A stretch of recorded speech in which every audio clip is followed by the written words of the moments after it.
Oke, Bismillahirrahmanirrahim. Assalamualaikum warahmatullahi wabarakatuh.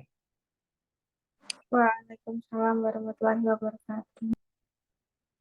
Ya, kemarin, kemarin lagi. Hari ini, alhamdulillah kita bertemu kembali dalam mata kuliah Bahasa Indonesia untuk pertemuan ke-10.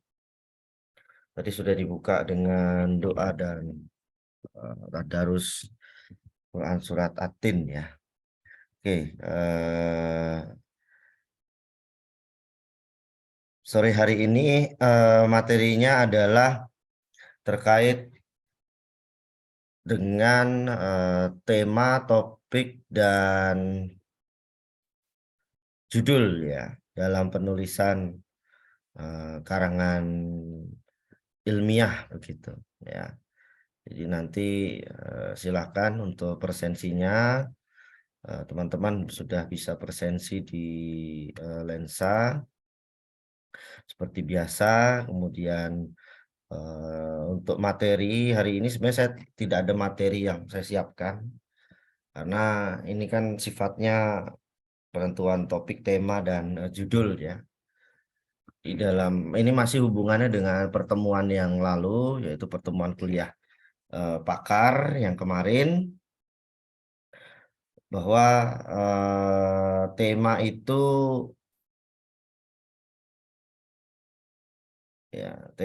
dalam penulisan karya ilmiah ya berupa gagasan eh, pokok ya atau gagasan pikiran ya dari sebuah hal ya, salah satunya untuk membuat sebuah tulisan begitu ya. Misalnya kita cari di lomba menulis gitu misalnya ya. Beberapa lomba menulis pasti yang ditampilkan adalah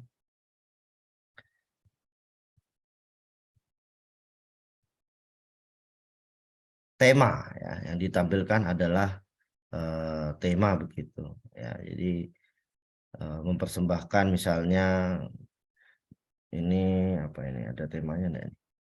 Oh iya. Ada tema, ada subtema malah ya. Jadi subtema perlindungan jaminan sosial bagi seluruh pekerja, dan kedua adalah kerja keras bebas cemas menyasar ya untuk pekerja sektor informal, kategori media online dan media cetak. Jadi sebuah tema itu biasanya selalu ditentukan di awal begitu dalam sebuah penulisan karya ilmiah ya. Biasanya di awal, kemudian dilakukan penentuan topiknya ya. Penentuan topiknya, kemudian setelah topik itu kita tentukan, baru ada judul yang harus kita buat ya. Misalnya ketika tadi kita ambil contoh tema penulisan tadi begitu ya. Kita cari contoh yang lain yang lebih umum begitu.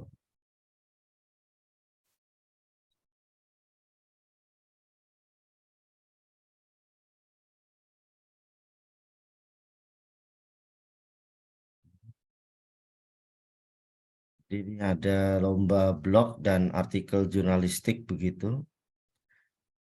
Nah, jadi di sini ada tema ya, temanya cukup panjang. The 2024-5 Development Agenda New Industrialization Paradigm for Indonesia Economic Transformation ya. Cukup besar sekali ya.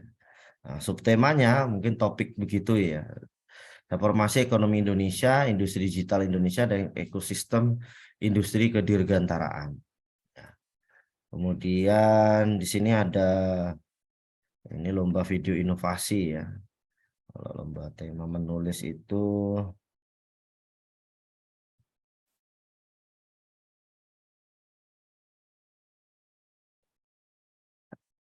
banyak sekali ya saya kira untuk eh, lomba menulis ya di beberapa media sosial pun kita bisa temukan ya, dalam lomba-lomba menulis begitu. Ya, lagi.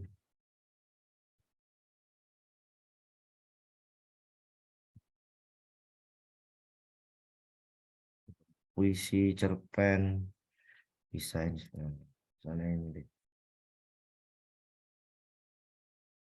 Nah, ini ada lomba IC ya. Jadi tema besarnya adalah menuju Indonesia sehat, berdaya dan lestari. Pertama adalah percepatan eliminasi TBC di Indonesia tahun 2030. Kedua, peran dan inovasi dalam pengelolaan sampah plastik. Tiga, solusi dalam memutus rantai putus sekolah, sekolah dasar, SMP, SMA, dan perguruan tinggi. Energi terbarukan dalam rangka mewujudkan Indonesia bebas polusi udara ya. Ini sudah lewat acaranya. Ada kompetisi infografis dan video edukasi kreatif ya. Jadi yang menulis esai saja misalnya. Ya, jadi di sini juga ada syaratnya ya. Peserta merupakan mahasiswa S1 atau S2. Peserta memilih salah satu sub topik yang telah ditentukan dengan mencantumkan di dalam karya tulis. Jadi temanya adalah menuju Indonesia sehat, berdaya dan lestari. Dan ini ada 4 topik yang memang sudah ditentukan begitu. Kemudian kita diharapkan untuk menentukan judulnya ya, menentukan judulnya. Nah ini saya tidak tahu sudah keluar atau belum hasilnya ya, siapa yang menang tulisannya. Jadi sebuah tema itu ya pasti di awal ya, selalu di awal. Termasuk ketika teman-teman nanti masuk pada tahap penulisan karya ilmiah ya. Saya tidak tahu apakah sudah ada enggak semester 5 atau semester mungkin nanti 6 atau 7 ya. Terkait dengan metode penelitian, ya, metopen begitu. Yang nanti akan berhubungan dengan bagaimana teman-teman meneliti ya di karya ilmiah. Kalau kita cek di misalnya di skripsi di Gilip Unisa ya. Misalnya kita cari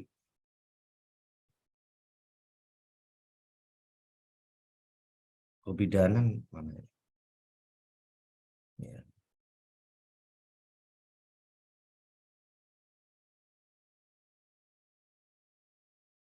Ya, di sini ada beberapa judul ya, ini dilihat dari apa namanya nama ya.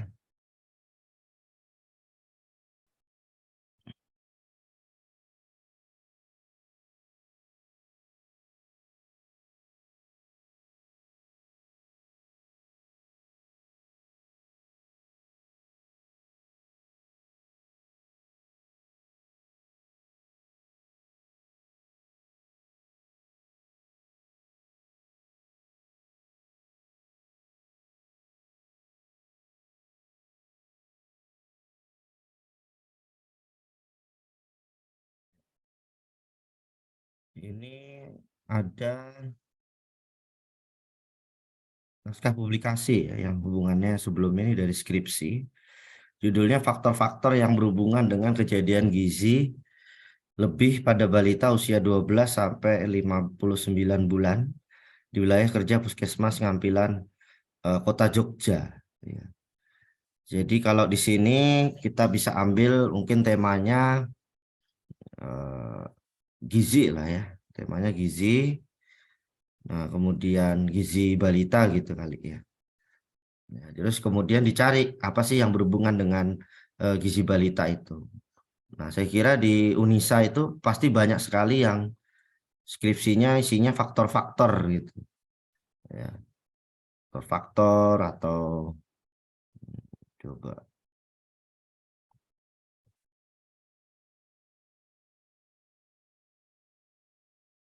Ini ada gizi lagi.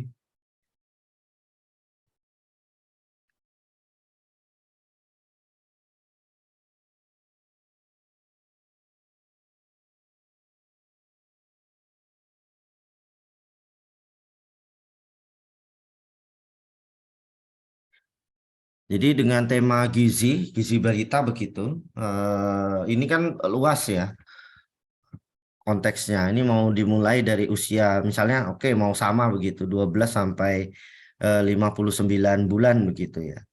Nah, di wilayah kerja Puskesmas Ngampilan, Kota Jogja. Ngampilan ini ya berarti puskesmasnya yang bersebelahan dengan kampus 1 ya, kampus 1 Unisa.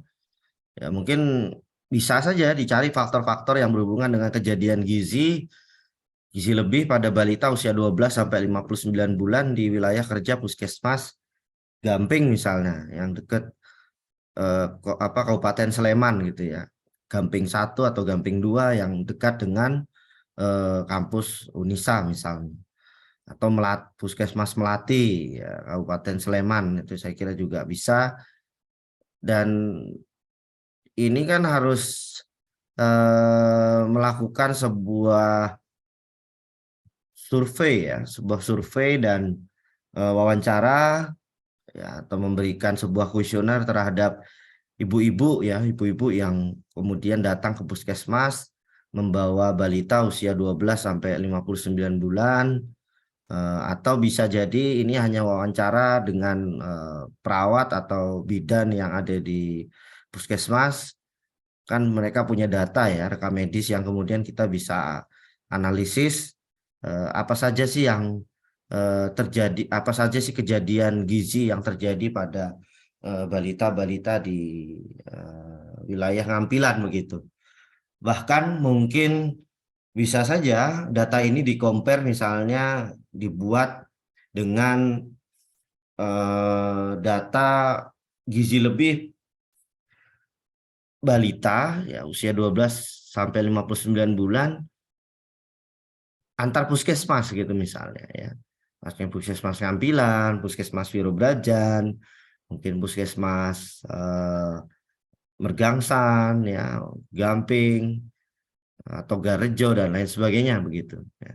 Jadi semacam mengcompare begitu. Kira-kira di Jogja ini ada kejadian apa lagi sih ya, terkait dengan gizi atau hal yang lain yang muncul begitu. Nah, sehingga itu kemudian perlu dianalisis dengan teori-teori atau pisau-pisau metodologi yang sudah teman-teman pelajari ya sejak semester 1 sampai 7 misalnya ya. Nah, kalau di sini kan sudah jelas di abstraknya berarti persoalan gizi yang dijadikan sebuah masalah begitu ya. Atau kita cek langsung di sini ya. Nah, di sini masalah gizi yang diangkat terlebih dahulu ya. Kemudian ada gizi lebih di Jogja pada tahun 2017 dari 605 balita mengalami gizi lebih ya. Dan prevalensi gizi lebih 3 tertinggi di wilayah kerja Puskesmas Ngampilan, Tegalrejo dan Nurjan itu di tahun 2017. Jadi dari Dinkes sendiri sebenarnya sudah punya data itu gitu. Kemudian ini diteliti lagi. Saya tidak tahu apakah ini dijelaskan juga penelitian ini di tahun berapa begitu. Ya, apakah ini di tahun 2018 ya yang diambil sampelnya. Jadi teman-teman kalau mengambil di tahun 2022 ini juga sudah bisa ya. Teman-teman bisa mengambil skripsi ini dengan tempat yang sama begitu. Ya, cuman ini judulnya tidak ada tahunnya. Kalau ada tahunnya mungkin teman-teman bisa lebih leluasa untuk mengambil data di 2022 begitu. Atau 2001. Karena kalau misalnya ini datanya di 2018 saja, artinya hanya 1 tahun begitu. Di tahun-tahun yang lain tidak disebutkan ya. Kemudian metode penelitian ini digunakan pendekatan case control ya. Jadi ada kuesioner ya yang diberikan kepada responden yang sudah disesuaikan dengan kriteria inklusi dan eksklusi ya. Nah, jadi di sini dengan analisis Spearman rank. Nah, nanti saya tidak tahu itu apa. Mungkin teman-teman yang tahu ya, analisis unvariat dan bivariat. Nah, ini ternyata dijelaskan di sini bahwa hasil pembahasan dengan analisis unvariat ya, responden penelitian ini berjumlah 30 ibu yang memiliki balita usia 12 sampai 59 bulan dengan status gizi baik dan lebih. Data gambaran karakteristik responden pada penelitiannya adalah sebagai berikut ya. Nah, ini teman-teman nanti bisa lihat. Kemudian berdasarkan tabel di atas kan kemudian disimpulkan ya. Ada presentasi yang disebutkan dalam narasi. Nah, kemudian ada analisis bivariat. Nah, ini juga sudah disebutkan. Ya, kemudian dicocokkan dengan pendapat Anggreni di 2010 ya. Nah, dan sesuai dengan pernyataan Sarif. Nah, orang tua yang gemuk cenderung memiliki anak yang gemuk pula gitu ya. Jadi ya mungkin makanannya sama sehingga ya gemuk-gemuk juga gitu. Ya. Nah, kemudian di sini banyak sekali hasil pembahasan, kemudian ada simpulan dan saran ya dengan tadi menggunakan hasil analisis Spearman rank. Ada beberapa hal yang disampaikan di sini ya. Jadi kalau kita sudah tahu kira-kira temanya yang mau kita teliti apa, biasanya dosen pembimbing itu kan misalnya di sini ada 47 mahasiswa ya, selain saya di sini. Dari 47 itu satu dosen pembimbing itu 15 orang ya. Satu kelas ini 15 orang mungkin satu dosen pembimbingnya. Nah, setiap dosen pembimbing biasanya punya arahan dari prodi ya, dari prodi untuk meneliti kira-kira di kebidanan Unisa ini yang belum diteliti penelitian apa gitu. Ya, jangan sampai penelitian itu aja gitu ya. Jadi kalau teman-teman misalnya ini saya ambil data skripsi di 2020 itu ada 309 skripsi. Ya, artinya di 2020 itu ada 308 wisudawan dari kebidanan ya. Di 2021 mungkin baru berapa ini? Baru 3 kali. Ya. Jadi mungkin Anda masuknya di 2000 berapa? 24 ya kali ya. Nah, jadi untuk data di 2020 ini ada 308 skripsi ya yang mungkin kira-kira hampir sama gitu ya. Ini tadi ada literatur gizi juga ya. Kalau misalnya kita bisa lihat di sini. Nah, ini status gizi perkembangan anak di usia 0 sampai 5 tahun ya. Jadi ya kira-kira mungkin hampir sama ya. Kita coba cek di ini pendahuluannya cukup panjang ya. Metode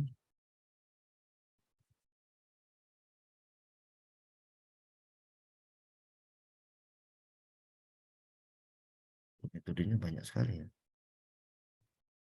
Analisisnya literatur review ya. Dengan cara dipakai. Oh, dia metode yang digunakan untuk penelitian ini adalah literatur review hubungan status gizi dengan perkembangan anak. Artinya yang menulis itu mencari literatur ya, mencari literatur atau mencari tulisan-tulisan yang dari jurnal yang meneliti terkait dengan gizi balita.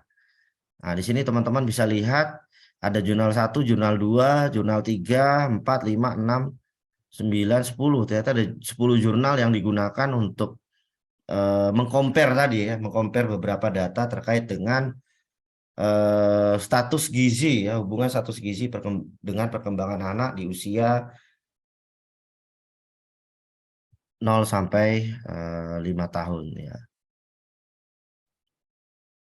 Ya, jadi mahasiswanya adalah Anggita Devi, ya, dosennya Harisah Diniyah. Ini sepertinya mau dipakai untuk BKD atau jurnal. Nah, jadi ya tulisan-tulisan ini ya berarti sudah melewati tema tadi teman-teman ya. Skripsi-skripsi yang sudah terkumpul di sini ya sudah melewati seleksi tema begitu ya. Seleksi tema ya di sini. Jadi Ketika teman-teman sudah mendapatkan tema besar dari prodi, tentunya tema-tema itu harus diturunkan menjadi topik ya. Ya, menjadi topik. Saya kira tema besarnya ya jelas ya, pasti eh, berhubungan dengan kebidanan begitu. Ya, misalnya di sini ada hubungan usia ibu hamil dengan tingkat kecemasan pada trimester ketiga di Puskesmas Bantul 2 Kabupaten Bantul. Nah, teman-teman juga masih bisa meneliti ini di tempat dengan judul yang sama begitu. Ya. Jadi hubungan usia ibu hamil dengan tingkat kecemasan pada kehamilan trimester ketiga di Puskesmas Ngampilan misalnya di kota Yogyakarta. Ya, saya kira ini kan sebuah judul yang sudah ada di Unisa dan teman-teman bisa meniru ini begitu ya. Meniru ini dengan mungkin caranya, metodenya pun sama begitu. Tapi objek kajiannya yang berbeda gitu ya. Objek kajiannya ya tempatnya, lokasinya itu yang berbeda. Misalnya yang si Dewi Cahyaningsih ini di Puskesmas 2 Bantul, mungkin teman-teman yang lain yang mau mengambil judul yang sama bisa di Puskesmas tidak di DIY misalnya di Jawa Tengah ya, di Klaten kah atau di Solo atau di Jakarta ya, di tempat asal teman-teman sendiri itu bisa gitu loh ya. Jadi ini masih bisa digunakan gitu. Nanti tinggal bagaimana dosen pembimbing boleh nggak kira-kira Anda mengambil tema atau judul ini lagi gitu dalam proses penulisan skripsi. Makanya ketika Anda sudah di semester 5 sebetulnya dari sekarang bisa saja mencicil skripsi ya, mencicil skripsi. Ya rumusnya apa? Rumusnya ya sebenarnya tinggal baca skripsi-skripsi yang sudah ada di perpustakaan Unisa ini gitu. Jadi kira-kira teman-teman itu mau arah penelitiannya kira-kira apa sih gitu ya. Mungkin yang sekarang sudah dapat dosen pembimbing bisa tanya aja gitu. Atau penelitian yang khas ya, yang saya kira memang belum pernah ada di Unisa itu saya kira lebih menarik ketimbang penelitian yang sudah pernah ada gitu. Kalau sudah pernah ada itu kan seperti teman-teman ke hutan, ke dalam hutan belantara, tapi di dalam hutan itu tuh sebenarnya sudah ada petunjuk jalan gitu. Jadi teman-teman nggak perlu tersesat di dalam hutan. Ya.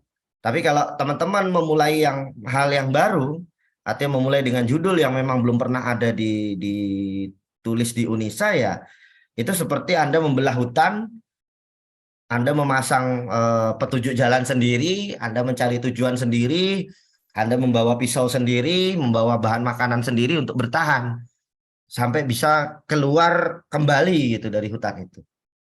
Ya.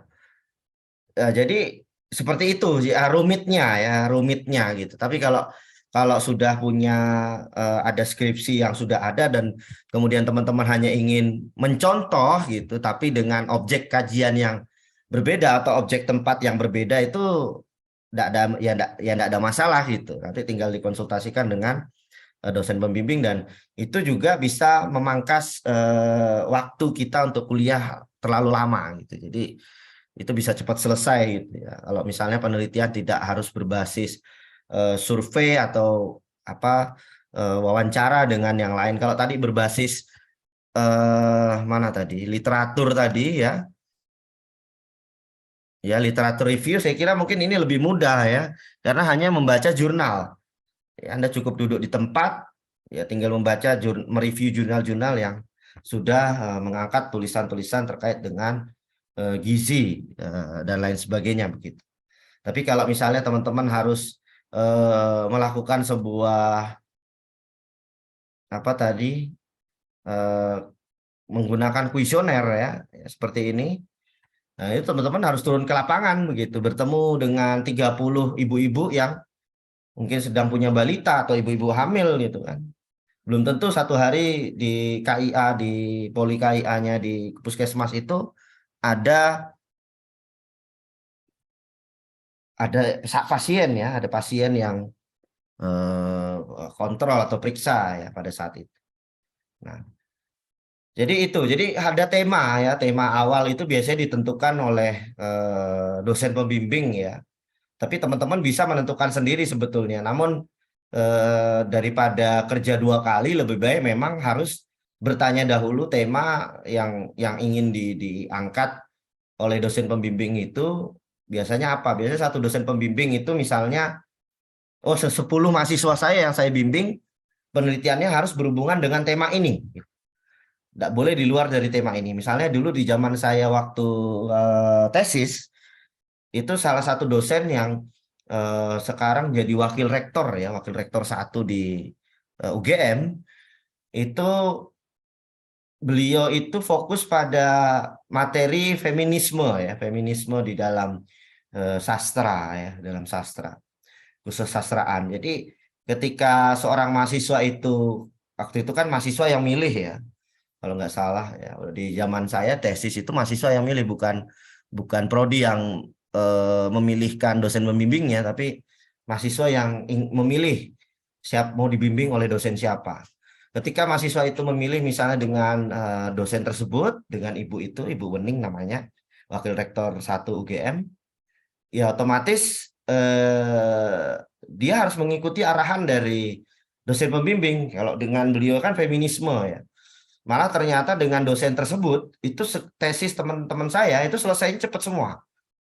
Ya, entah saya metodenya seperti apa, apakah memang bahannya memang sudah ada semua, atau memang temannya mereka rajin-rajin juga sehingga penelitian terkait dengan feminisme dalam kesastraan itu udah selesai gitu, udah rampung semua. Berbeda dengan mungkin ada teman yang meneliti masih terkait dengan sosiologi begitu ya, atau psikologi, atau dengan teori atau metode yang lain pun juga ada yang cepat, ada yang lambat. Nah, itu tergantung dosennya juga gitu ya. Ya, jadi seperti itu. Misalnya tema apa begitu, misalnya mau, ini juga ada literatur review ya, artinya banyak sekali literatur review. Saya tidak tahu kenapa ada banyak. Ya, ini juga ada literatur review. Ya, ini tadi siapa ini namanya? Anggita Devi ya. Ya, saya kira banyak sekali tadi literatur review. Kalau misalnya teman-teman tadi cari, ya ini juga sama penelitiannya, sama juga terkait dengan literatur review. Coba kita lihat ininya.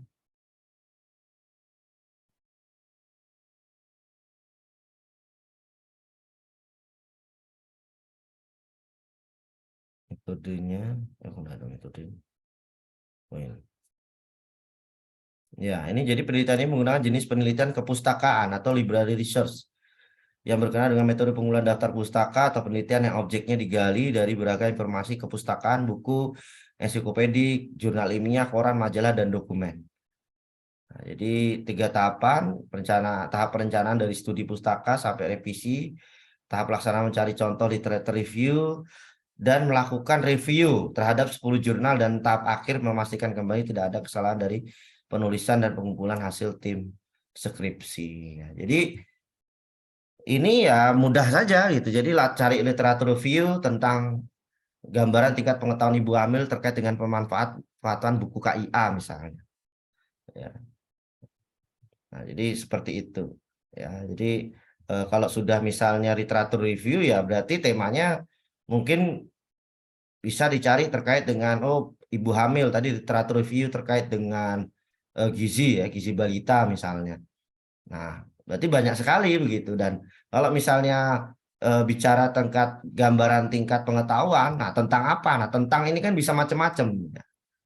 Ya, jadi bisa macam-macam. Jadi judul itu tergantung bagaimana teman-teman bisa memulai. Ya. Ya, tapi ketika misalnya teman-teman sudah menentukan topik, tentunya bahan-bahan yang dikumpulkan sudah harus disiapkan ya. Kalau misalnya literatur review ya berarti bahan-bahan yang berhubungan, tulisan-tulisan yang berhubungan dengan pengetahuan ibu hamil. Nah, tentang apa gitu. Nah, nanti kan teman-teman yang mengumpulkan, Anda mengumpulkan 100 jurnal ya, dicari di situ kira-kira dibaca dari 100 jurnal itu. Oh, saya lebih suka meneliti yang tentang pemanfaatan buku KIA sajalah. Nah, ternyata dari pemanfaatan buku KIA itu ada 15 jurnal gitu, dari 100 jurnal itu gitu. Yang kemudian teman-teman gunakan sebagai bahan dari literatur review tadi dalam penulisan skripsi.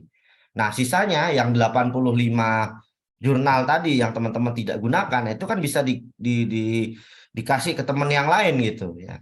Mungkin di situ ada penelitian 10 jurnal, mungkin melakukan penelitian apa gitu ya, dan lain-lain sebagainya. Nah itu.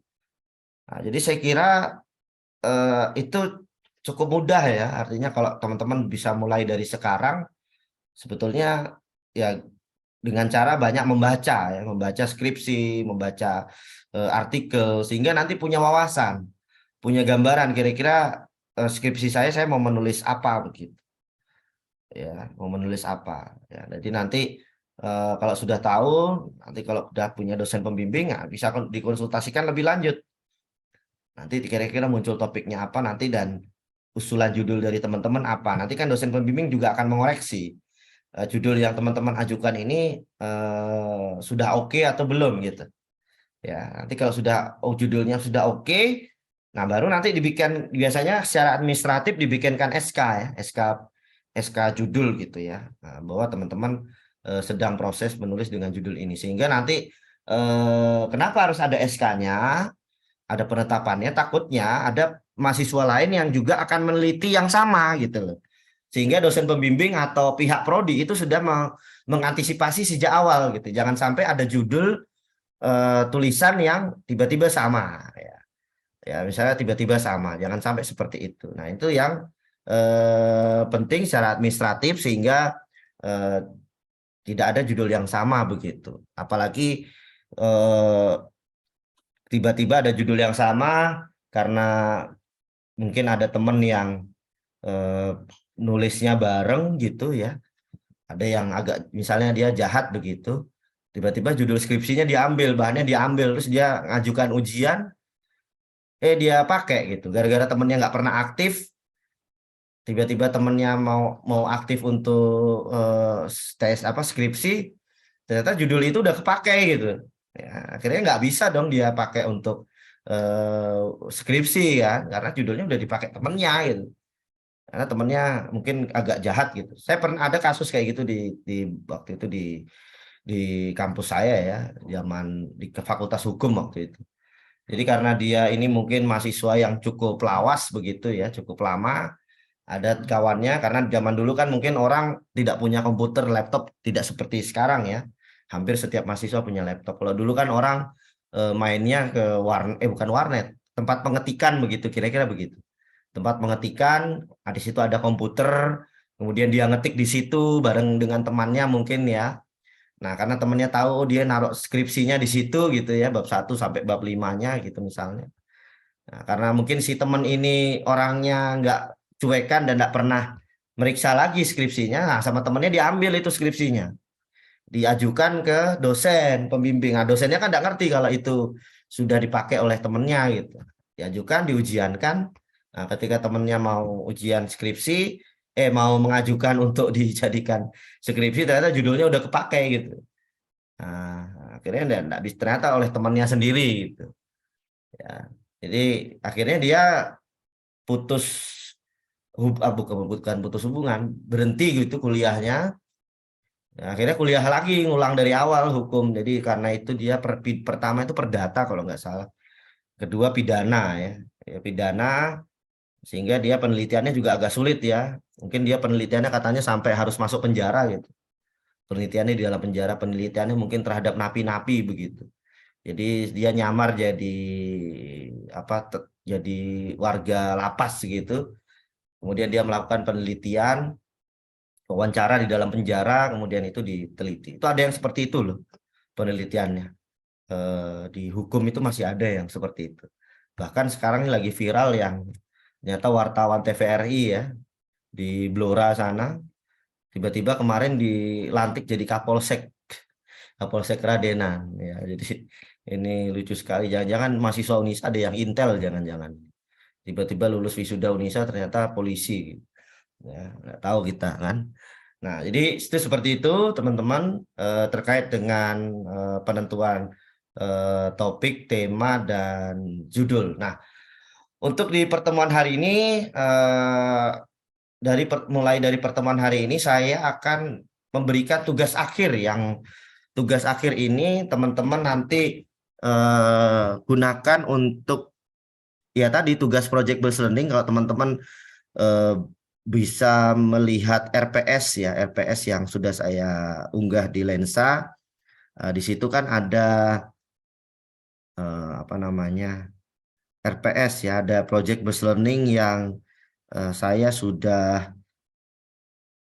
cantumkan di situ bahwa ada namanya tugas akhir ya, tugas akhir yang mana tugas akhir itu nanti dijadikan sebagai nilai tambahan ya, karena itu poinnya 50% dari nilai keseluruhan, sehingga nanti teman-teman saya minta untuk menulis ini ya, tugas project based learning. Jadi nanti saya minta teman-teman untuk menulis sebuah tulisan esai ya, isi populer. Nah, entah nanti tentang kesehatan, tentang apa nih, saya masih godok temanya dan subtopiknya. Nah, teman-teman silahkan membuat judul sendiri ya. Jadi kemudian nanti diunggah ke dalam media ya, di dalam media misalnya Kompasiana atau medium.com begitu ya. Teman-teman nanti mulai dari sekarang boleh bikin akun terlebih dahulu begitu ya. Boleh pilih bikin akunnya dulu Kompasiana atau medium.com, atau nanti ada beberapa atau apa kumparan begitu ya, kalau teman-teman tahu kumparan. Nah, itu nanti teman-teman bisa bikin akunnya dulu sehingga nanti teman-teman bisa menulis ya. Nah, menulis ya opini ya, menulis opini atau cerita dari sini. Nanti tim teman tinggal bikin tulisan begitu ya. Di sini ada tulisan, buat tulisan ya. Teman-teman bisa menulis di situ. Nah, di sini juga di Medium juga ada ya, ada write begitu. Nanti teman-teman tinggal menulis judulnya apa, kemudian isinya apa, bisa juga dikasih dengan gambar.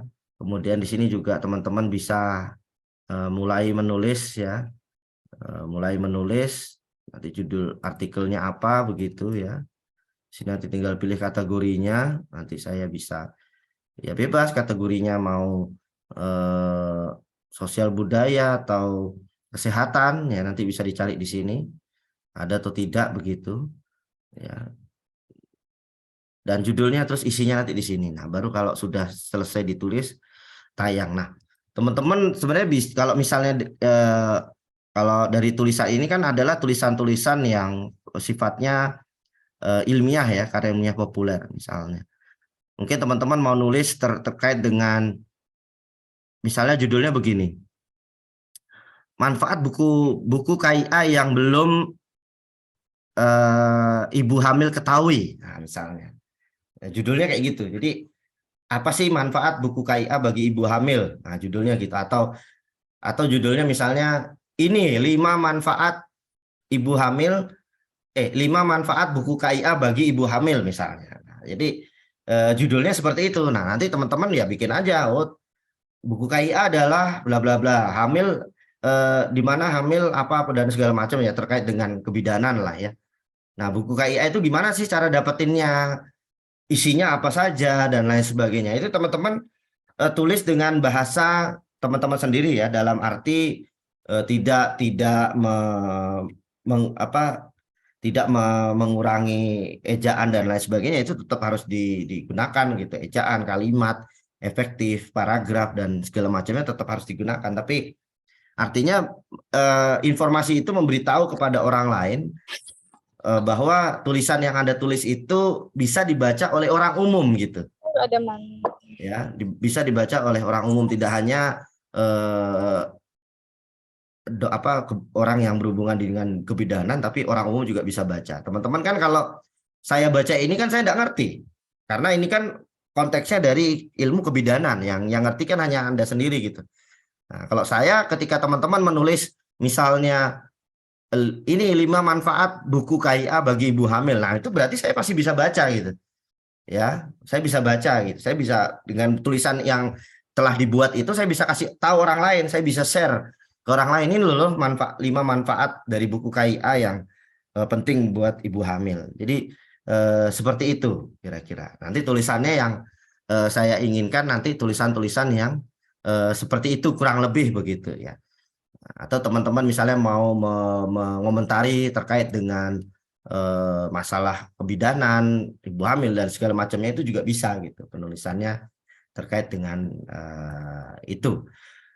Oke, saya kira itu teman-teman untuk sore hari ini karena saya harus bergeser ke tempat lain. Nanti saya buatkan tugasnya di Lensa. Silakan nanti teman-teman juga sekalian presensi di situ. Terima kasih. Saya tidak buka tanya jawab. Assalamualaikum warahmatullahi wabarakatuh. Waalaikumsalam warahmatullahi wabarakatuh. Terima kasih, Bapak. Ya, sama-sama.